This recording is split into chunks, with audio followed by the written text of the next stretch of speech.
Enquanto nos coqueiros o vento sopra e os barcos chegarem ao cais, depois de um dia pleno de vida no mar, com peixes enchendo os bornais, enquanto as bocas e seus amores na mesa sorrirem, sonhando um eterno amanhã.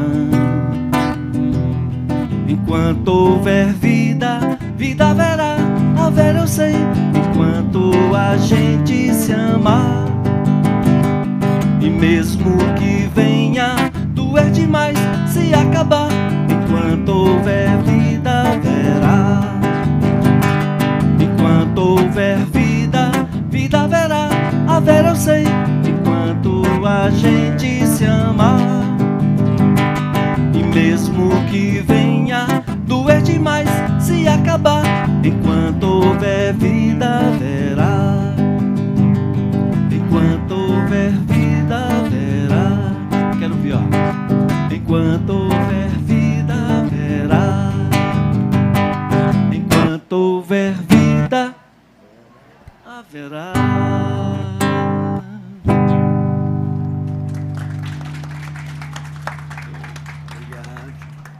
Boa tarde, gente. Sejam bem-vindos. Obrigado pela presença.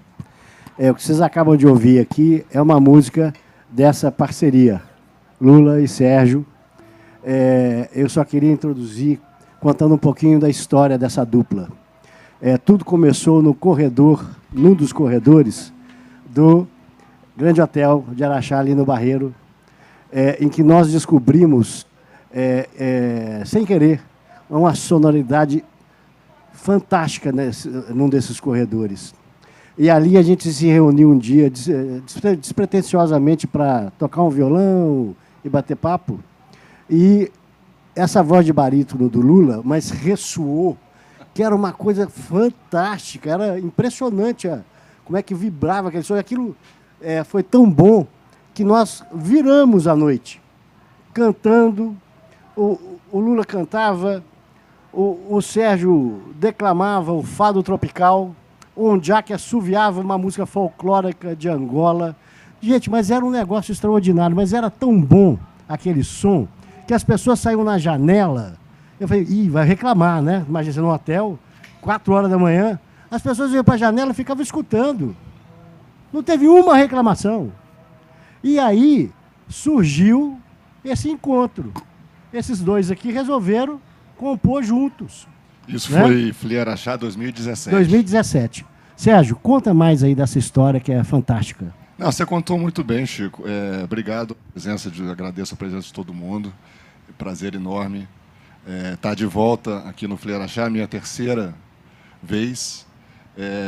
Essa que o Chico está contando foi a segunda vez, né? Lá naquele hotel incrível, né? Aquele hotel maluco. Dizem que mal assombrado. Mas no caso, os fantasmas estavam bonzinhos, trabalharam a nosso favor, né? A gente se conheceu ali, né? Eu e Lula, e pintou mesmo essa afinidade muito rápida, assim. A gente logo criou um número que acabou indo para o palco. O Afonso gosta desses improvisos, né? E tirou a gente do corredor, o Lula cantando o fado, o fado dele, que é muito bonito, e eu emendando com o fado tropical. Vamos nessa? Vamos mostrar como é que começou tudo?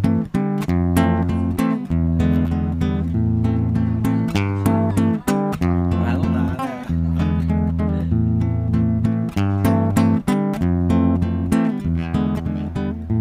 Hoje amanheceu sem água no mar, só porque eu não sei nadar.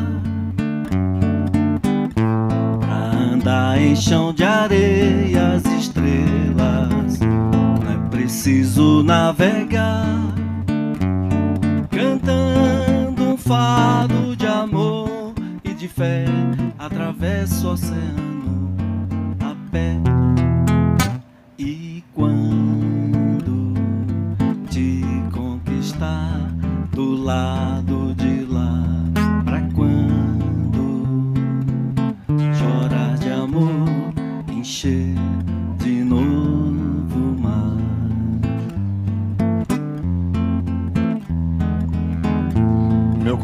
tenho um sereno jeito, em minhas mãos o golpe duro e presto, de tal maneira que depois de feito, desencontrado eu mesmo me contesto. Se trago as mãos distantes do meu peito, é que há distância entre intenção e gesto. E se o coração nas mãos estreito, assombra-me a súbita impressão do incesto. Quando me encontro no calor da luta, ostento a dura empunhadora proa, mas o meu peito se desabotoa. E se a sentença se anuncia bruta, mais que depressa a mão cega executa, pois que senão o coração perdoa.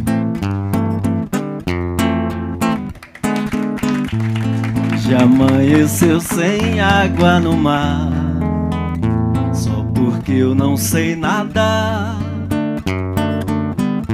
Pra andar em chão de areia, as estrelas, é preciso navegar, cantando um fado de amor e de fé, atravesso o oceano a pé. E quando te conquistar do lado de lá, pra quando chorar de amor, encher de novo o mar, encher de novo o mar, encher de novo o mar.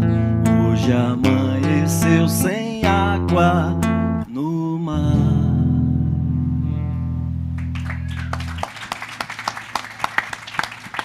É isso, começou com essa isso que eu recitei é o Fado Tropical do Chico Buarque e do Rui Guerra, né? E aí, a partir daí, a gente começou a fazer música e teve um momento ali na pandemia que foi decisivo, né? Que fazer música virou quase que uma forma de não enlouquecer, todo mundo trancado em casa. O Lula começou a me mandar, o WhatsApp ajuda muito nessa hora, mandava os áudios, os lalalás, as melodias, e eu devolvia a letra também por WhatsApp, e às vezes tinha uma volta, às vezes não, às vezes já ia de primeira mesmo, e a gente conseguiu uma produção absurda, né? Mais de quantas já? Hoje são 37 canções. 37 canções. Já teve um disco, né? Que é o Vida Haverá, que tem o título dessa música que abriu aqui os trabalhos. E, na verdade, quem abriu os trabalhos foi Caetano Veloso, né? Mas está muito bem aberto. Foi um esquenta, né? foi um esquenta. Está muito bem aberto para falar de literatura e música. Ele é um dos nossos grandes, né? Lula, a gente sabe que você já teve muitos parceiros, mas uma parceria tão fértil assim não é muito comum, né? O que deu liga? O que deu liga? Você sabe, Chico, eu não sei qual é o segredo aí, mas que deu uma liga impressionante. Como você falou, eu sou parceiro de muita gente, tenho canções com vários amigos da música, mas o Sérgio ele tem um diferencial, que é o seguinte: a rapidez que ele escreve. Ele é um pensante maravilhoso da língua brasileira e ele sabe falar muito bem e rápido. Tem, por exemplo, o Zé Cabaleiro. Eu mando canções para o Zeca demora um ano e meio para mandar uma letra, entendeu? O Sérgio, no mesmo dia ele mandava a letra. Eu falei, hã? O que é isso? Aí a gente, às vezes, até tinha canções que chegaram prontas, né, Sérgio? Outras a gente fez alguns ajustes, assim, mas muito poucos, assim, mas... realmente, hoje eu falei até com ele esses dias que a gente fez uma canção semana passada, que é a mais recente, que é a que mais demorou, né, Sérgio? Eu acho que foi essa que demorou mais tempo, assim. Eu falei para ele, tá difícil, porque eu quando comecei na música, eu compunha letra e música junto, né, poesia que eu escrevia. E hoje, com os parceiros que eu tenho, eu fiquei meio preguiçoso para escrever. Então eu gosto de fazer a melodia e mandar para os meus amigos. Às vezes os amigos mandam as letras e eu componho em cima da letra que eu recebo. Mas com o Sérgio a gente tem feito o contrário, né? Eu mando lá, lá, lá, que ele é um cara que ele faz a partitura, os lá, lá, lás que eu mando para ele, né? E, por exemplo, Vida Haverá. Lá, lá, lá, lá, lá, lá, lá, lá, lá, lá, lá, lá. E ele pega esse lá, lá, lá, lá, lá, lá, lá. Ele pega o meu lá, lá, lá e escreve. Enquanto nos coqueiros o vento soprar e os barcos chegarem ao cais. E eu estava em Cabo Frio, numa casa linda de uma amiga nossa, e com coqueiro, o vento batendo assim, o coqueiro balançando. Eu falei, Sérgio, eu queria falar um pouco de coqueiro, dessa energia do vento, né? Ele mandou essa letra maravilhosa. Então, é assim, né, Chico? E a rapidez que vem, né? Então, é uma liga que eu sei assim, agora a gente já tem, a gente fez um disco com 10 canções, e já tem mais 27 aí esperando, então vai ser uma doideira pra gente. E é interessante porque normalmente a gente pensa em letra de música como alguma coisa que se faz ali no papel, depois põe a melodia e está tudo certo. Mas a letra tem que ter melodia também, tem que ter encaixe para que uma coisa, né, Claro. se adeque à outra de a forma mais harmoniosa possível. E aí tem uma coisa do Sérgio que realmente estudou música e trabalha exatamente com esse encaixe, né, Sérgio? Como é que é isso? Letra de música é um gênero específico, né? Ele tem que funcionar como letra de música. O Chico Buarque, inclusive, gosta de dizer que essa história de que uma boa letra de música é poesia, que ele é chamado de poeta, isso não tem nada a ver. É um letrista. Poesia é poesia, letra de música é letra de música. Evidente que são gêneros irmãos ou primos, mas nem tudo que funciona num poema vai funcionar numa música, e nem tudo que funciona numa música funciona como poema, para ser lida. Ela tem que ser ouvida. E, enfim, tem pessoas que estudam essa questão mais acústica mesmo, de como a altura da nota se relaciona com o sentido, né?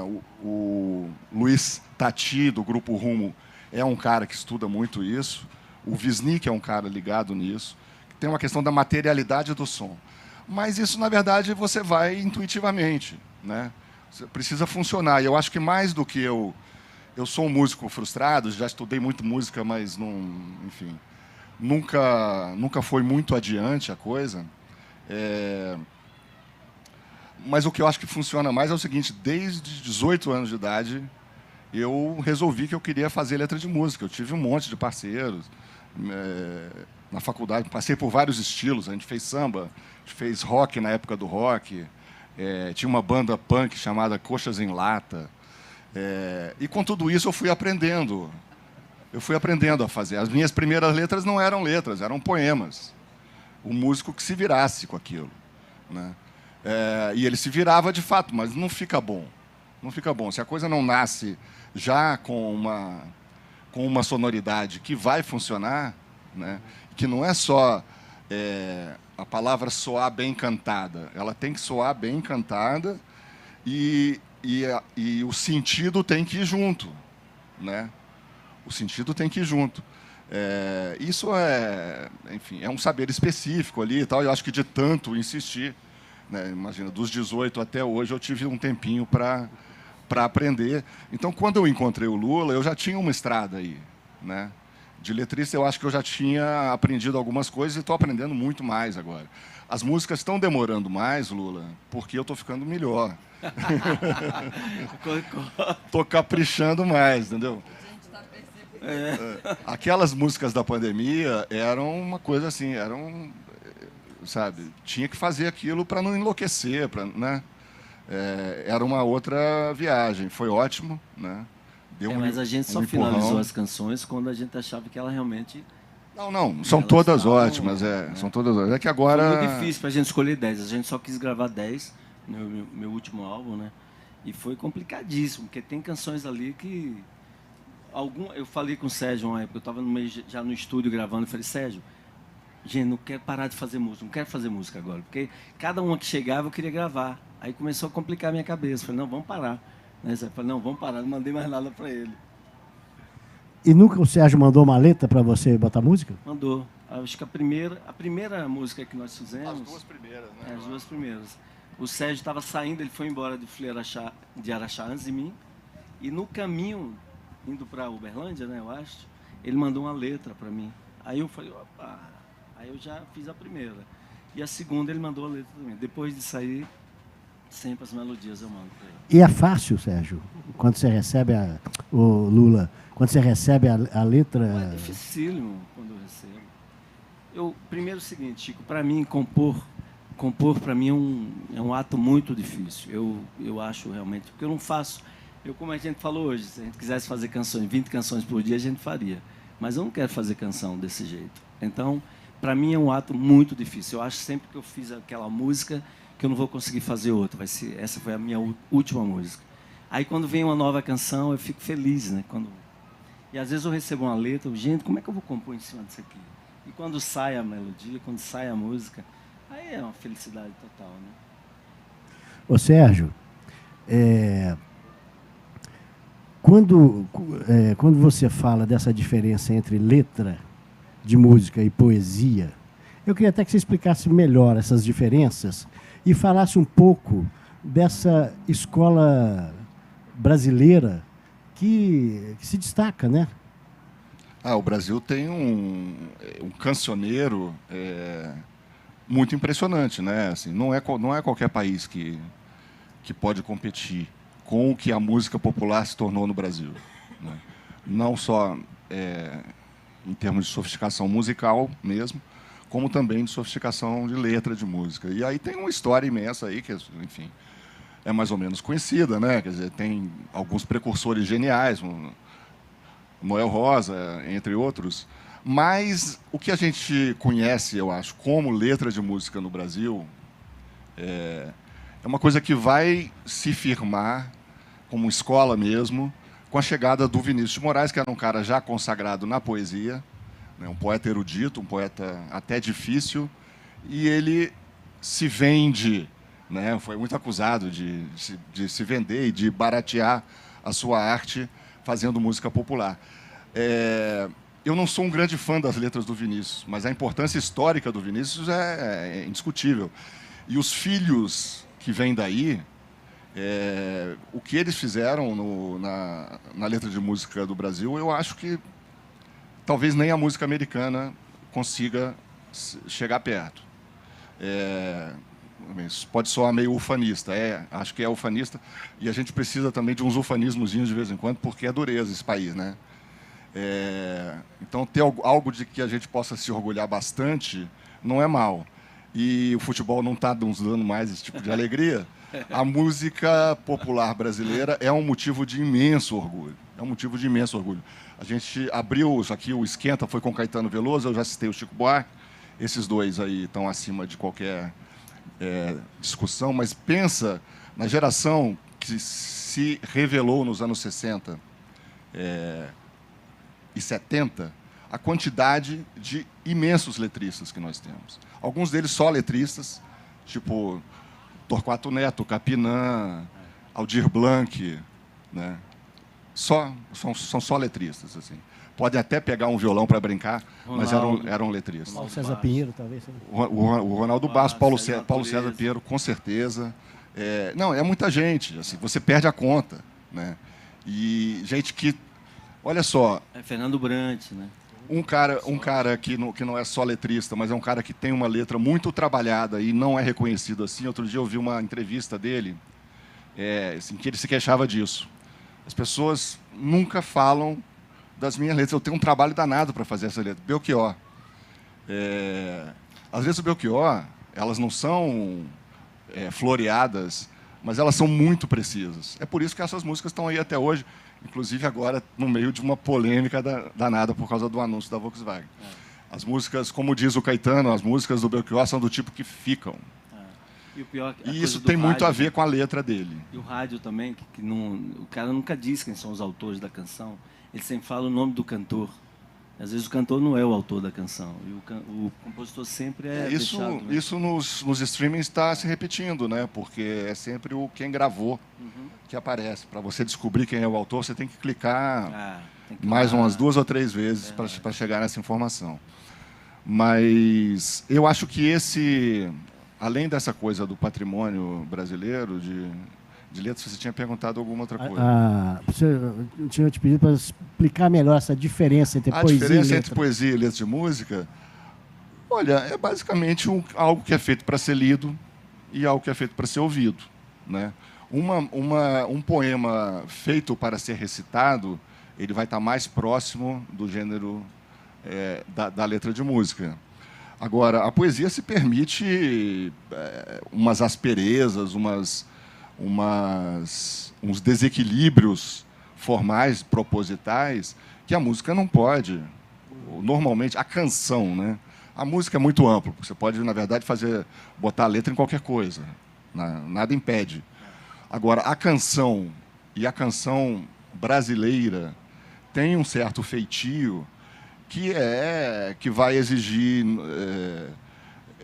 umas tônicas muito marcadas, assim, o ão é sempre bom,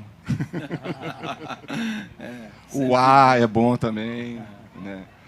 E isso, assim, como poema, pode ficar ingênuo, pode ficar bobo, né? O Bandeira brincava muito com esse tipo de rondó, de poesia popular, assim, tanto que algumas letras dele foram musicadas. Os Secos e Molhados, inclusive, musicou uma, que funciona super bem, porque aquilo é uma letra de música mesmo, que é um poeminha popular, com um ritmo muito marcado e com rimas e tal. A rima, por exemplo, é uma coisa que a poesia contemporânea ou aboliu, ou está usando muito, de maneira muito esparsa. E a canção não, a canção adora a rima, né? E que é muito mais fácil, por exemplo, para mim, no caso de musicar um poema que vem ali com 4 estrofezinhas, né? Diferente do, por exemplo, pegar uma letra dessa que não tem isso, né? Como a última. É muito mais difícil. Aquela que vem aquelas 4 estrofezinhas é muito mais fácil pegar e musicar, né? Vem aquelas que era o que fazia antigamente, as canções mais antigas, né? Vamos tocar mais por uma, exemplo, Lula? Essa daqui. É só uma coisinha. O Lula vai dar mais essa palhinha e eu depois peço, quando ele terminar, que vocês também façam perguntas, tá bom? Quando a gente foi começar a gravar o disco, eu queria lançar antes um single, né? Isso foi 2022, né?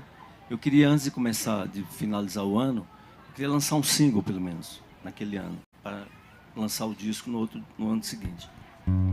E a gente escolheu como a primeira canção, assim, a número 1, né, naquele momento.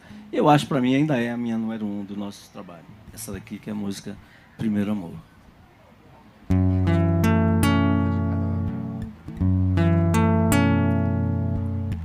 Carinho assim machuca, você falou e riu pra mim.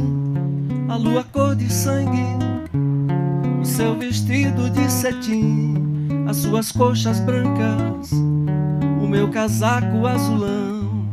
Eu não sabia nada, você guiou a minha mão. A noite perfumada, estrelas na imensidão. Será que você deixa eu te roubar o coração?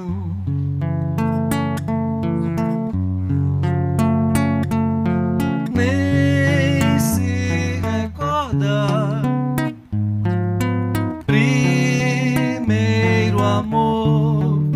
Sinto, mas vou sempre buscar e te amar, para sempre aqui dentro de mim. As suas coxas lisas, o seu vestido carmesim, a noite ensolarada, você falou e riu de mim. Eu não sabia nada, estrelas no caramanchão. Eu te mordi a nuca, você guiou meu coração. A lua cor de prata, o meu casaco de algodão. Será que você deixa eu me perder na imensidão?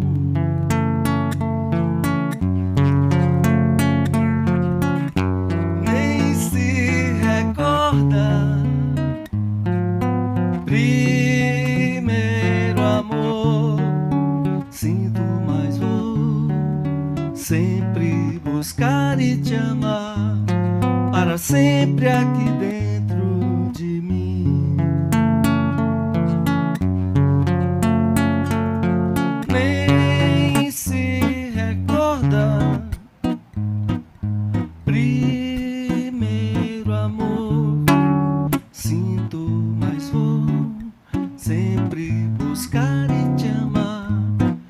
para sempre aqui dentro de mim, de mim, de mim.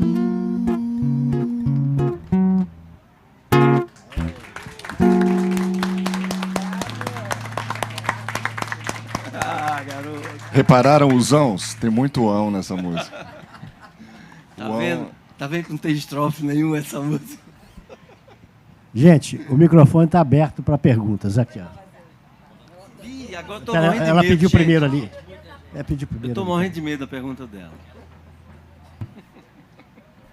Gente, alô, alô? Gente, obrigada, que coisa bela. Vamos aguardar aí, ansiosos, saírem todas essas músicas.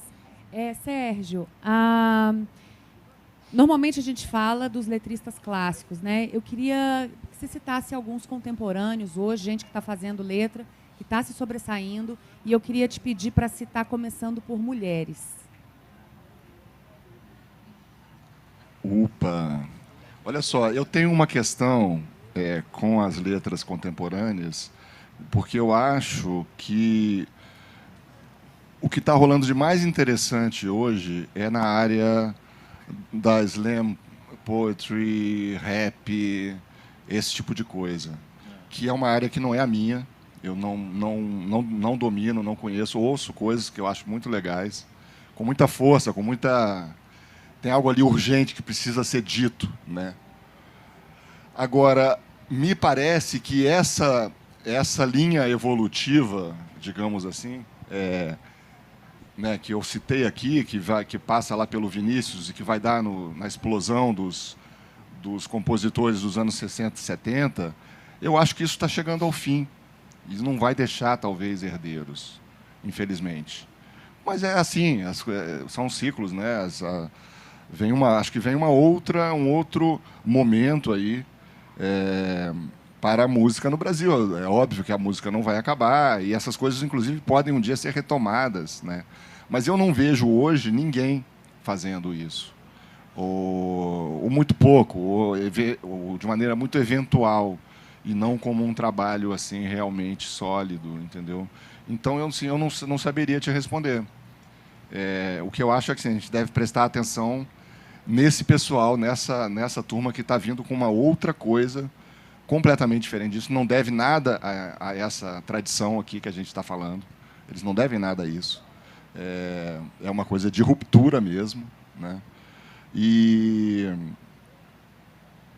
eu estou procurando aqui na cabeça alguma coisa para não ficar parecendo também muito ranzinza, né? Muito pessimista, porque não é isso, não se trata disso. Tem gente fazendo trabalhos legais, mas existe claramente uma sensação de que a melhor energia desse trabalho aí, dessa linha de trabalho, ficou para trás, porque era ligada a um outro momento histórico, né?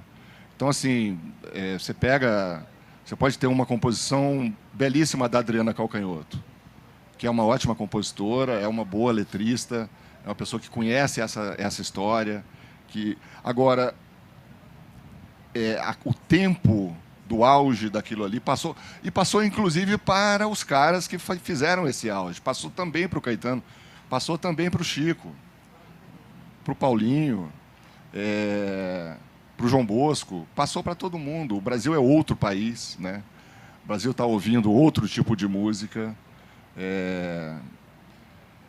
E tem uma entrevista do Chico num filme que eu vi uns anos atrás, em que o entrevistador diz para ele: poxa, mas era tão melhor no tempo, né, que vocês começaram lá, a música brasileira era tão melhor, era o que tocava no rádio, era o que vendia discos. E o Chico dá meio que uma cortada nele. Sim, aquilo era para meia dúzia de pessoas. Era para a nossa turma. A gente estava falando para a nossa turma da Zona Sul, do Rio de Janeiro. E os paulistas falando lá para a turma deles. Quer dizer, quando entra realmente o acesso de milhões e milhões de pessoas que não tinham acesso a bens culturais nenhuns. Quando esse pessoal chega, eles chegam com uma outra estética, com outras exigências. Eles não querem ouvir um banquinho e um violão. Eles querem gritar as coisas que eles têm para gritar. E E é isso mesmo, as coisas são momentos históricos, né? E agora, eu acho que assim, essa tradição da canção brasileira é uma tradição tão longa e tão bonita que ela vai ainda render frutos. Não estou dizendo aqui que ela está morta de jeito nenhum, inclusive o Lula é a prova viva de que morta ela não está, né? Mas eu acho que a gente está falando de algo que diz respeito a um momento histórico que passou, está passando. Agora é Heloísa. Heloísa, e em seguida você. Você roubou minha pergunta, viu? Vou reformular. Impressionante. Na hora que eu começou falando, não acredito. Mas eu vou um pouquinho mais além, sabe? Eu trabalho com muito adolescente. O que me preocupa muito, culturalmente falando, o Brasil está perdendo demais nessas novas músicas tão apelativas, vocabulário dos meninos, agressividade, as músicas estão muito agressivas, sabe? E eu não vejo assim como mudar isso, porque você imagina, você vai num show, no sentido da música que a gente está falando aqui, tá, gente? E se você vai ter um show funk, esses mais apelativos, milhares, milhões, vocês estão entendendo o que eu estou falando? Uma coisa horrorosa. E isso só está triplicando. E eu fico pensando assim, eu vejo o que nós falamos aqui agora, como estamos perdendo. Aí você vira e fala assim, mas eu acredito que você falou, mas nisso que está acontecendo agora, eu não acredito. Aí eu fico pessimista nesse sentido, de ter frases, né, as letras, gente, vocês sabem disso, né? São letras assim, de você não acreditar. Você escutar coisas assim, incentivando uma sexualidade que não é nem cabe a idade, sabe? E eu não sei onde isso vai parar. Eu queria que você me falasse exatamente um pouco. Você acha que isso teria como parar ou não é parar? Como é que vai mudar isso? Porque não vejo como. Nas letras que eu estou falando, tá? Você está falando das letras do funk, né? Essas letras muito explícitas de... não, eu acho um horror também. Eu acho um horror, mas assim, é a expressão de uma cultura, né? Uma cultura violenta que se expressa de maneira violenta. Aquilo ali é feito para chocar mesmo, é feito para ter esse impacto que a gente está falando aqui, está discutindo aqui, né? Eu acho que, enfim, aquilo ali tem tem fatores positivos também, de agregar, né, criar um sentido de comunidade, de dar uma expressão, dar emprego para muita gente, né? Agora, também não me agrada essa estética, eu acho, em termos de letra, muito pobre, em termos de música, também, não é grande coisa. Agora, não é para mim que eles fazem aquilo. E eu acho que não tem muito o que fazer mesmo, não. Quer dizer, tem que ver onde isso vai dar, certamente isso vai se desdobrar em outras coisas. O sertanejo, eu acho que é um fenômeno até pior para a canção brasileira. Porque o funk, essas coisas todas acabam se misturando, né? Tem uma tendência do pop a comer isso tudo e reelaborar isso tudo e tal. Mas o sertanejo, ele é mais facilmente corrosivo das formas musicais brasileiras, eu acho. Tudo que cai e vira formatado ali para aquele jeito perde a identidade imediatamente, né? E isso é uma ditadura mesmo de mercado. Tem um investimento muito alto, tem uma coisa... E não está expressando a violência de uma comunidade carente que precisava se expressar. Não, é uma indústria. É uma indústria que eu acho nociva, assim, para a música brasileira, né? Não gosto nem um pouco. E, no entanto, não tem letras que agridem ninguém. Tem lá umas dores de corno e tal, mas tudo muito comportadinho, assim, né? Mas é pasteurizado demais, demais. E qualquer gênero que você pasteurizasse a esse ponto se tornaria uma coisa irreconhecível e... Todos são iguais, né? Todos são iguais. Você vê, só muda os nomes, né? As músicas é a mesma coisa. Os ônibus também são parecidos. Os ônibus também. Eu pensei em chegar com o meu ônibus aqui no Filha da Chá, mas eu falei, não, vou deixar ele lá fora. Deixei na garagem. Melhor. Boa tarde. Boa tarde para vocês, coisa boa ouvi-los. E um prazer. Fala o nome, por favor. O nome. Meu nome é Adelino, eu sou lá da minha mãe. Nós viemos de Uberlândia, especialmente passar o dia com vocês aqui. Que maravilha. Né? E coisa boa ouvi-los, bom conhecer o Lula, só conhecia o nome, nunca tinha visto a fisionomia. Acho que tem tudo a ver com o que a gente está falando. E eu vou tomar a liberdade de perguntar para vocês sobre um outro artista, né? Queria que vocês falassem mais de vocês, mas o Sérgio eu já conheço aqui e ali, você eu conheço as músicas, né? Mas eu queria saber a opinião de vocês, me parece que vai ser mais qualificada, sobre um outro artista que eu sinto que ele é menos valorizado do que devia. Né? Eu queria saber o que vocês pensam do Dominguinhos, sabe? Eu sei que a Mariana Aidar, especialmente para você, Lula, que talvez... Dominguinhos é um mestre. Então, eu queria que vocês falassem um pouco mais, porque eu sei que a Mariana Aidar tem feito um trabalho legal sobre isso. Ele tem aparecido para mim, não sei se é porque do algoritmo nos Instagram da vida, né? Com certeza. E tudo que tem diz respeito a ele, eu penso, gente, isso aqui era para ser, né? Tenho ouvido o Yamandu Costa falar dele, né? As pessoas que trabalharam com ele falam da pessoa que ele era, e eu tenho a impressão que talvez é um tesouro descoberto por alguns, mas merecia ser mais considerado. O que você me diz da pressão de vocês, se o Sérgio quiser falar também, mas especialmente você, sobre o Dominguinhos? E a gente cai justamente nesse papo que o Sérgio estava falando, né? Porque o Dominguinhos, agora mesmo, eu sou nordestino, sou de Aracaju, essa época agora é forró, desde o primeiro dia de junho até o final de maio, até agora, né? Comecinho de julho é forró o tempo todo. Então, o que acontece? Você vê numa festa, ainda falam, tem um amigo meu que faleceu lá de Aracaju, fez uma canção chamada Sergipe é o País do Forró. E a música virou lema do Estado, né, para divulgação da época juninas lá.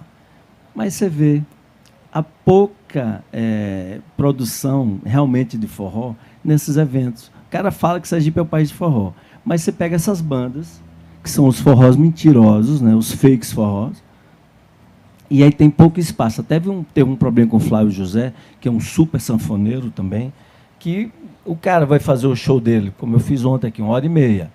Ele está programado para fazer o show dele de 1h30, chegou 1h, mandaram ele parar, porque tinha uma super banda, aquelas bandas de forró eletrônico, né, que é o que está dominando o mercado. Infelizmente, o Dominguinhos, Luiz Gonzaga, sabe, que é o pai de tudo, é nosso mestre. E o Dominguinhos ele é um seguidor assim, fiel do Luiz Gonzaga. E realmente, a gente luta contra isso, eu sou um lutador contra isso. Eu gosto de forró, nessa época junina eu adoro fazer festa de forró, cantar forrós, canto Dominguinhos, Luiz Gonzaga, que são os mestres para nós, né, para nós nordestinos e para o Brasil inteiro. Infelizmente, é isso que você está falando, Adelino. O Dominguinhos, ele é, como outros, né? Não só Dominguinhos.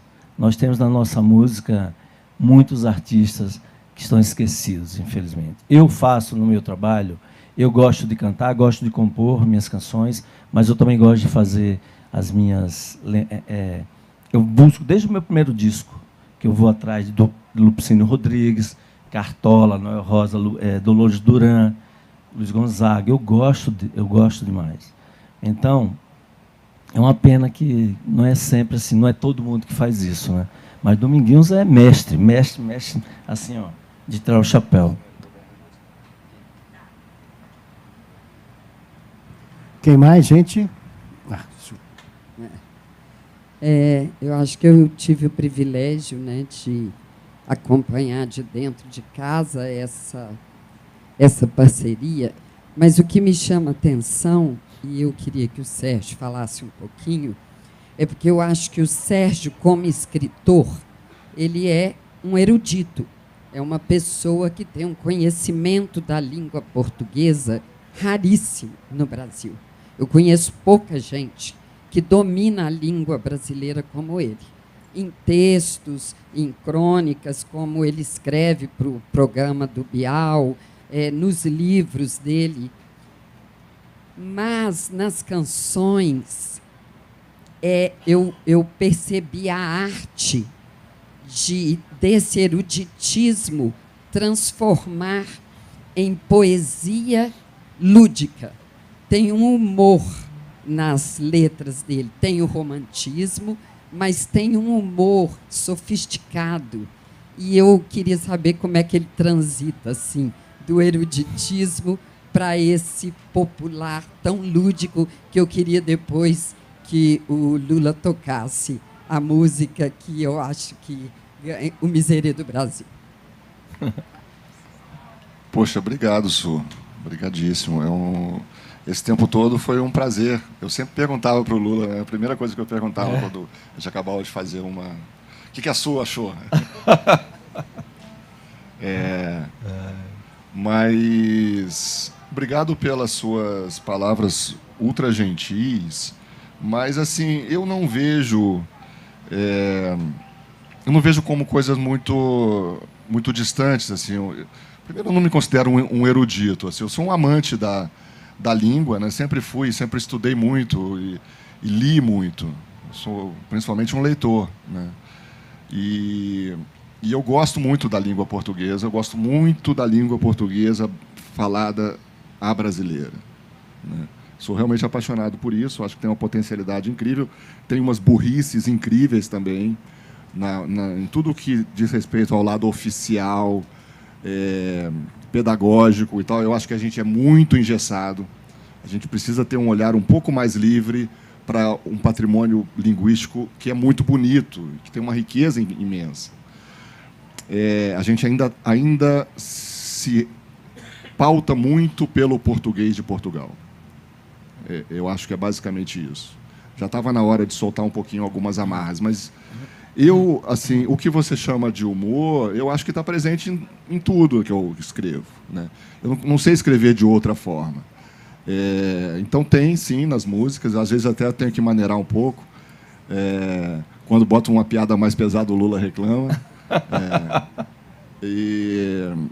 Mas isso tem também nos meus livros, né? Eu acho que o humor é um recurso pouco explorado na literatura contemporânea. Tem uma certa implicância de parte da crítica com o humor, como se o humor imediatamente rebaixasse uma literatura comercial e fácil, o que eu acho muito errado, né? Muito errado. O romance moderno nasce com um livro que é engraçadíssimo, que é o Don Quixote, né? O maior escritor brasileiro era um humorista de mão cheia, Machado de Assis. Então, como é que pode, com base em que as pessoas vão dizer que o humor rebaixa uma literatura, meu Deus? No entanto, tem muito isso. Enfim, eu procuro explorar bastante o humor nos meus livros e nas canções e nas crônicas, enfim, e nos artigos. E eu acho que uma coisa vem junto com a outra. Eu não vejo como transitando entre duas áreas, né? Porque, na verdade, a ideia, no final das contas, nunca é exibir erudição, né? O legal de você conhecer muitas palavras é você poder escolher as certas, não é mostrar todas elas, né? E, às vezes, as certas são as mais simples. Quase sempre as certas são as mais simples. E eu falo com o Sérgio, diferentemente de todos os meus outros parceiros, agora eu canto literatura, porque realmente as letras deles são literatura. Então, diferente, eu acho diferente de tudo que eu já fiz. Assim. Gente, Eugênio, beijo, vou te ver lá. Gente, convido todo mundo para ver o Eugênio daqui a pouco, quando a gente acabar aqui. Então, eu vou fazer perto de você, que a Su pediu. A pedidos, né? E homenageando a Heloísa também, né? Essa eu fiz para mim, Heloísa. Perto de você é onde eu sou melhor.